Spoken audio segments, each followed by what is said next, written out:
explicação do A porquê. doença de Alzheimer? É. Não tem. O É porquê... uma coisa muito louca, né?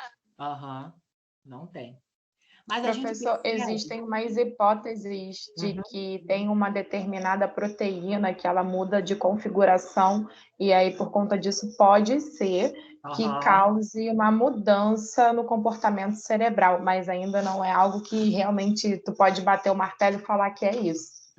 Que tem muito a ver com o que a Márcia disse da epigenética, né? Porque se for isso, a gente tem como tentar fazer um mapeamento genético e tentar fazer a alteração dessa carga de DNA dessa proteína para mudar esse comportamento, né? Mas a ciência precisa avançar nesse sentido. Agora, e outra coisa, a ciência precisa avançar no diagnóstico, porque só vai, digamos que se consiga descobrir qual é a proteína e como alterá-la. Aí se cria um medicamento para isso.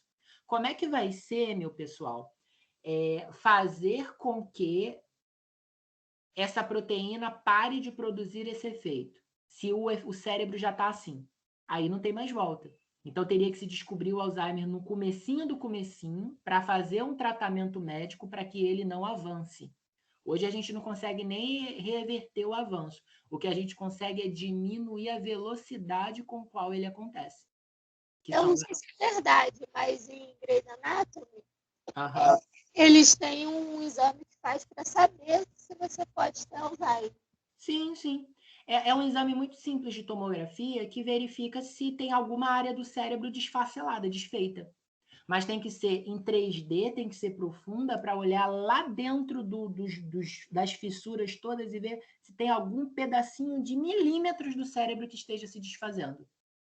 Que é essa busca que a gente precisa saber. Quanto antes souber, mais rápido a gente contorna. Entende? Muito, muito interessante pesquisar nessa abordagem. Agora, outra coisa que é importante saber do Alzheimer é que, ao descobrir a área, se estimula. E aí se estimula numa tentativa de segurar, né, a evolução disso. O Alzheimer tem traços muito parecidos, não tem nada a ver uma coisa com a outra, mas só para a gente entender, né, da osteoporose. A osteoporose não tem uma causa diretamente ligada, fala que é uma proteína do cálcio, mas não se tem certeza, uma deficiência de cálcio, mas o osso vai se desfazendo. O Alzheimer é uma coisa na mesma proporção, o cérebro vai se desfazendo. O curso evolutivo das duas doenças é muito parecido. E aí hoje, pessoal, temos, com base em todos esses estudos e todas essas investigações, esse desenho do cérebro, em que a gente vai ter essa área aqui mais frontal, a memória espacial, ao controle da escrita, aqui perto da fissura de Sylvius, que é essa aqui, o reconhecimento de objetos, mais aqui para baixo no lobo temporal, a audição, mais próximo à parte de trás, o movimento visual nessa área de trás, né, occipital, a visão abaixo aqui também nessa área, o controle motor no cerebelo, a compreensão das palavras na zona de Wernicke, que é esse pedacinho aqui, o sono e o controle no bulbo. Bulbo é essa tomada que liga o cérebro à medula espinhal, né? Já falamos sobre isso, né? O bulbo, B-U-L-B-O, bulbo. O bulbo tem a ver com o sono e com a vigília, justamente porque ele joga a carga elétrica, né? A inteligência especial, a refinada aqui, o tato e a sensibilidade já está na parte mais superior, a parte mais de cima, o comando motor também, o planejamento motor também, e a atenção também está dentro desse córtex. E é justamente por isso que a gente tem o transtorno de déficit de atenção com hiperatividade, porque a atenção está no mesmo pedaço do cérebro que controla a sensibilidade e o comando motor. Então, é natural que a memória funcional, que também está dentro do mesmo bojo, mexam, né, por aproximação com áreas como a sensibilidade, a direção, a atenção, a memória e a concentração, porque essa área de cima do cérebro tem muita relação com essa concentração. Então, quando a gente descobre determinados transtornos de aprendizagem, é muito legal a gente verificar na base biológica, né, questões de aproximação, como, por exemplo, uma pessoa tem transtorno de linguagem no sentido de ter dislexia. A dislexia acontece no movimento visual. E aí esse movimento visual está perto da fissura de Sylvius, que tem a ver com a compreensão das palavras. Então, é natural que uma pessoa com dislexia tenha dificuldade na leitura e compreensão do sentido das palavras, que está perto da... Professor. Oi? É nesse momento que a gente sempre escuta assim, não é um problema visual, é um problema neurológico. Isso aí. Isso aí. Porque não está nos olhos, está na parte do cérebro que interpreta o que os olhos veem. Né? Então, existem efeitos aqui muito interessantes de serem observados. Né? Por exemplo, eu vou abrir uma imagem aqui, incorrer no risco de fazer isso, porque não, é perigoso abrir o WhatsApp, né? Assim publicamente. Mas eu mandei para uma turma do curso de inglês só a nível de ilustração, porque a neurociência mora na gente, né? A gente faz isso em todo lugar. É a seguinte imagem. Vou abrir. São testezinhos bobos, mas que tem a ver com esse córtex visual.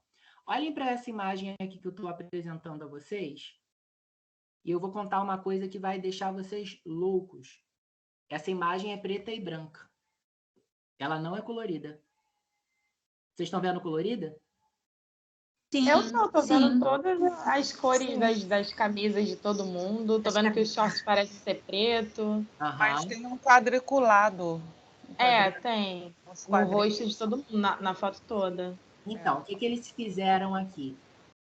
Vocês estão percebendo que tem uma linha mais grossa ao redor das coisas, com uma cor mais forte? Então, por exemplo, o verde tem uma linha mais verde, o amarelo tem uma linha mais amarela nesses quadriculados? Isso. Então, o que está pintado é a linha, e não a pessoa por trás da linha.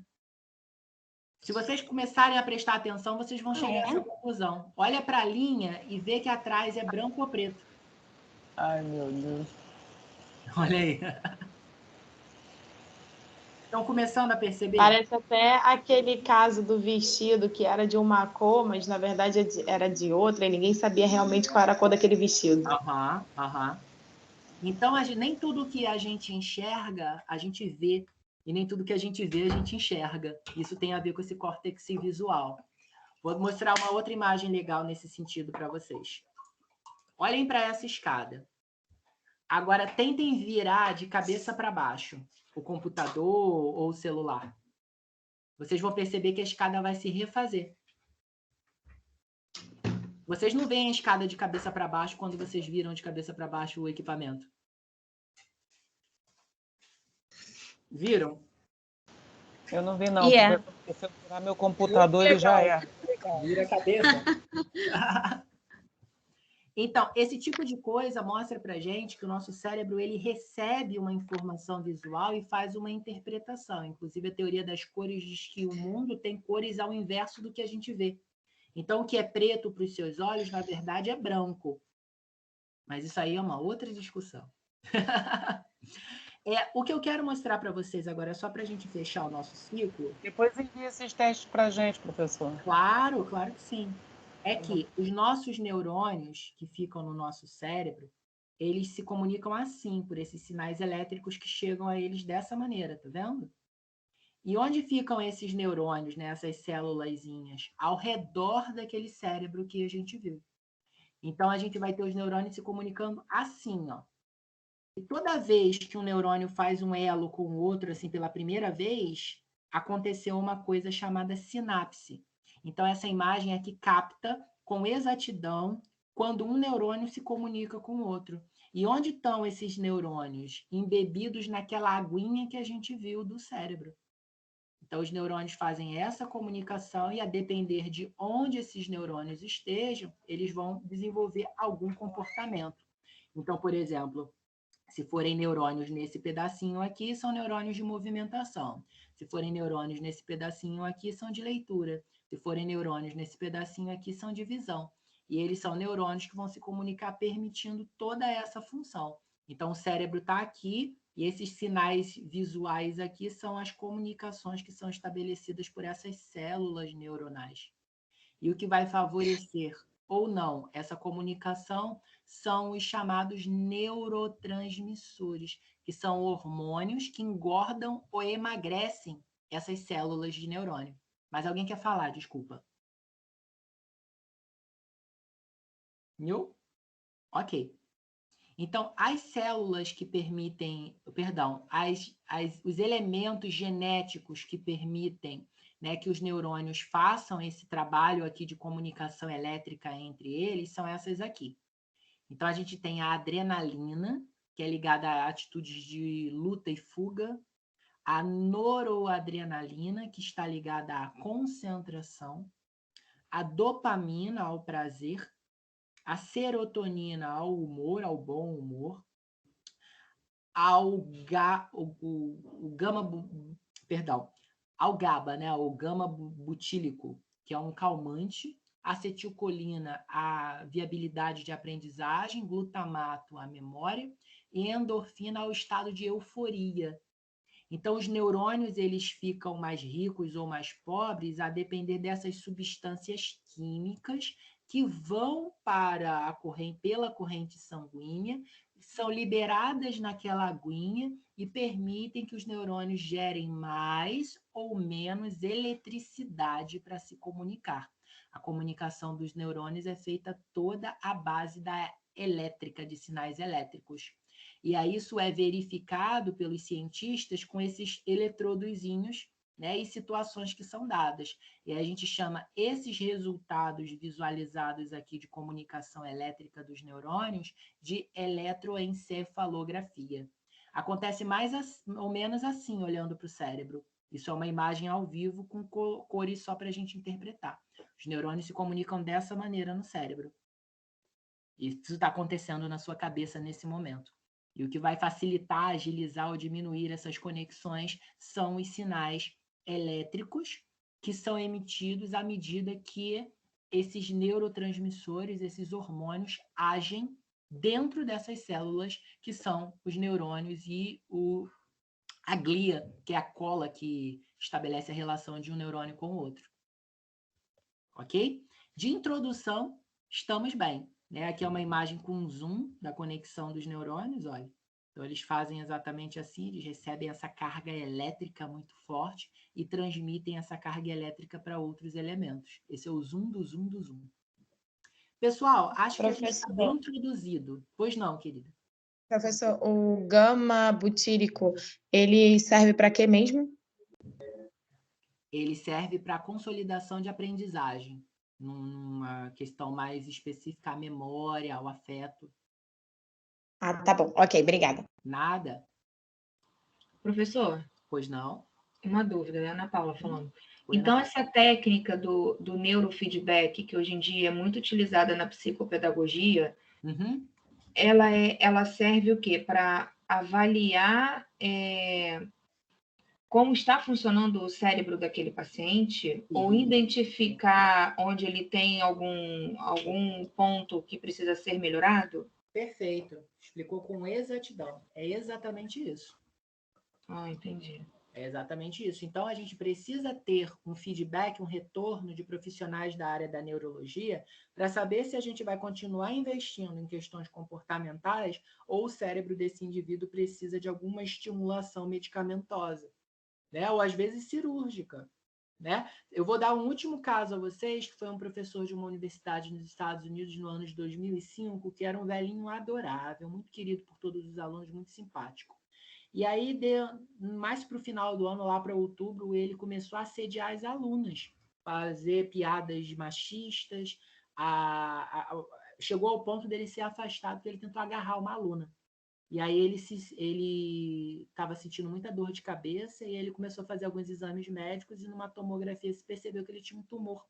Adivinha onde? No lobo frontal. Aquela área do cérebro das decisões, que foi a mesma área do Phineas Gate, né, que foi afetada. Ele fez uma cirurgia, retirou o tumor e em 2007 voltou à universidade com o mesmo padrão.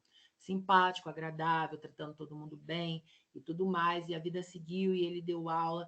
Passado um ano, em 2008, esse professor começou novamente com aquele comportamento de assediador. O que ele imediatamente fez? Foi fazer uma tomografia. O tumor tinha voltado. Então, olha como o nosso comportamento ele é alterado por estruturas cerebrais, mas não são só elas. Nós, como profissionais da mente, psicopedagogos, precisamos acompanhar as bases bio, psicossocial. Então, a gente tem que trabalhar nesse tripé sempre. E aí a gente vai precisar desses reforços, desses feedbacks que os profissionais da área da neurologia vão nos fornecer. É isso. Eu vou separar um capítulo do livro do Carlos Lentz, que faz uma introdução ao funcionamento do cérebro e dos neurônios. Eu vou fazer um recorte para vocês não pegarem o livro todo e ficarem procurando. Eu vou recortar o PDF nas páginas correspondentes às que eu quero que vocês leiam. Vai dar mais ou menos umas 8 páginas, de 8 a 10. Aí eu vou deixar os slides que eu usei na aula de hoje, a gravação da aula de hoje, e esse material de leitura para a próxima semana, disponível para vocês no WhatsApp e na plataforma Microsoft Teams. Não vou fazer isso hoje, porque agora, nesse instante, eu vou comer rapidinho e vou para um evento de lançamento de livro. Mas eu estou disponível no WhatsApp 24 horas, sempre, sempre. Aos domingos eu tiro folga, mas todo o resto da semana, de segunda a sábado, de meio-dia, meia-noite, eu estou disponível aí para bater papo e tirar dúvida de vocês no que precisarem. Ok? Então, a gente vai conversando e a gente vai esclarecendo as coisas se precisarem, tá bom? E a gente se vê de novo no dia 2 de outubro. Tem uma mãozinha levantada, pois não? Ou é mãozinha antiga? Era antiga mesmo. Era assim, milhões de outras perguntas já surgiram, eu vou comentar bem rápido. Uhum. Os livros que eu já escrevi, eu sempre comecei a escrever manualmente. Uhum. Toda a inspiração, toda a parte de criatividade, de roteiro e etc., é feito manualmente. Uhum. Só depois que passa para o computador para o desenvolvimento. Uhum. Eu não sei se isso ajuda de alguma maneira, nem eu entendo por que é assim, mas sempre foi assim. Você tem provavelmente uma via de aprendizagem, uma via de memorização visual, né? E pessoas que são tendenciosamente mais visuais são, portanto, né, da escrita, precisam escrever, precisam enxergar no papel a sistematização do processo para depois sistematizá-lo por outras vias. Mesmo com a tecnologia atual, eu não consigo aprender sem escrever no caderno. Uhum. Foi como quando eu era garota. Sempre foi assim. Se eu deixar para ficar só ouvindo, só escrevendo no computador, eu não consigo todo o aproveitamento que eu tenho quando eu vou transcrevendo no caderno. Uhum. Uhum. E aí eu queria comentar uma outra coisa também que surgiu ao longo da sua exposição, rapidinho. Uhum. Eu li um livro uma vez que chamava Ninguém Tropeça numa Montanha. Acho que é isso que chama o livro. E esse livro falava que a gente tem diariamente pelo menos 50 mil pensamentos. Uhum. Só que a gente, na verdade, só aproveitaria uns 8% desses pensamentos. O resto seria lixo. O resto, na verdade, nos atrapalharia. Uhum. Sabe? Coisa que não serve para nada. Fofoca do vizinho, uma coisa que a gente viu que não nos ensina nada, enfim. E aí eu fiquei pensando se tudo isso não provoca doenças como o Alzheimer, por exemplo. Porque a gente vai juntando lixo, e os neurônios dão uma pirada, né, professor? Sei lá. Uhum. Não tenho dados aqui científicos que comprovem a hipótese, mas eu tenho experiências empíricas que me fazem acreditar que sim. Que a gente alimentar esse tipo de conhecimento, esse tipo de informação ruim, traz sim a longo prazo, né, efeitos bem negativos. Sobre o exemplo que você me deu, tem um livro muito legal de Oliver Sacks, um livro antigo dos anos 80, que eu acho muito legal, que é um livro de crônicas, e o Oliver Sacks é um neurocientista. O nome do livro é O Homem que Confundiu Sua Mulher com um Chapéu. Legal! Legal. E aí ele vai contar uma série de anedotas que vão explicar para a gente o funcionamento da mente e do cérebro. O Homem que Confundiu Sua Mulher com um Chapéu. Esse tem PDF Tem, disponível? Manda para dar gente, por uma favor. buscada. Mandar junto com o conteúdo da aula de hoje. Tá bom. Tá bom? Tá bom, muito obrigada. Nada. Gente, é isso. Por hoje é só. Eu espero que vocês tenham aproveitado bastante, estejam animadíssimos com o fato de estudar o cérebro humano assim, com tanta profundidade e detalhamento. Eu sempre fico empolvoroso. Eu fico louco para chegar a outubro para dar aula dessa disciplina. Mais dúvidas, só mandar mensagem, tá bom? Nos vemos Tá então. bom, professor. Beijo grande, gente. Fiquem com Deus e a gente se fala. Tá, professor. Bom final de semana. Bom final de semana, pessoal. Tchau, Tchau, Obrigada, professor. professor. Muito obrigada. Bom almoço Tchau, para vocês. professor.